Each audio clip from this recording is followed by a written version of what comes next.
food certification faces significant challenges, including weak signal coverage in rural areas, uneven inspections, and subjective interpretations of standards.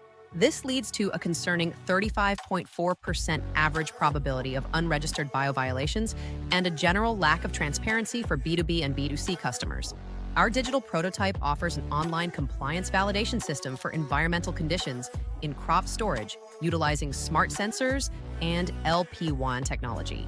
The methodology involves 4 stages: data provision, authentication, compliance checks against EC regulations, and deployment, powered by Python and PowerShell scripts.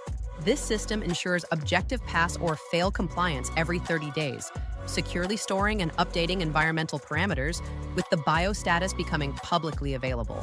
It brings objectivity and transparency to food production monitoring, enabling precise quality assessment for buyers and certification agencies. This innovation replaces subjective inspections, allowing for public oversight and the potential to digitize all food processing operators. Ultimately, this model can align with the EU framework and contribute to a more transparent and circular economy in the food industry.